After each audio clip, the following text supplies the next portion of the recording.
પ્રણામ. આજે આપણે વાત કરીશું ઈડરની નજીક જ 13 કિલોમીટર દૂર આવેલ એક પ્રાચીન દેરાસરની.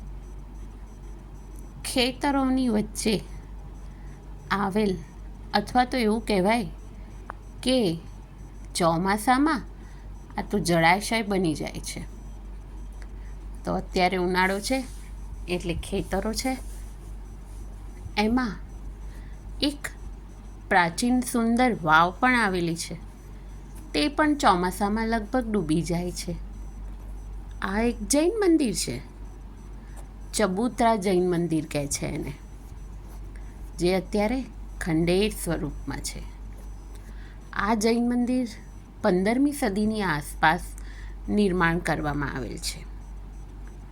આ જૈન મંદિરના અવશેષો કેમ અહીં છે અને કેમ ખંડેર હાલતમાં છે?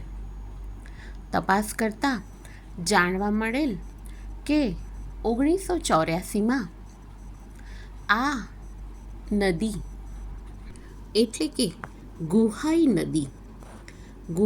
નદી ઉપર ડેમ બાંધવામાં આવેલ. આ ડેમનું નિર્માણ થતાં તેની આજુબાજુમાં આવેલ 7 ગામો પૂરેપૂરા એટલે કે પૂર્ણતઃ પાણીની અંદર ગરકાવ થઈ ગયેલ. તેમાં આ સુંદર 52 જિનાલયનો પણ સમાવેશ થાય છે. આ ચોમાસામાં તો જળાશય હોય છે, પણ ઉનાળામાં આ ખંડેરો જૈન ધર્મની ઇતિહાસની સાક્ષી આપતા હજી ઊભા છે અને એક આદિવાસી પરિવારનું ઘર બની બેઠેલ છે. અથવા તો એવું કહી શકાય કે એના પ્રાંગણમાં પશુઓનો વાડો છે અને અંદર એમનો જ ખોરાક ગર્ભગૃહમાં ભૂસા સ્વરૂપે ભરેલ છે. કારીગરી ઉત્તમ છે. અંદર જિનાલયોમાં એટલે કે ડેરીમાં કંઈ ખાસ કારીગરી નથી, પણ આ શિલ્પ સ્થાપત્ય એટલે કે 15મી સદીની આસપાસનું હોવાનું જાણવા મળે છે. ઉપરાંત આ દેરાસરો પોળોના દેરાસરને મળતા આવે છે.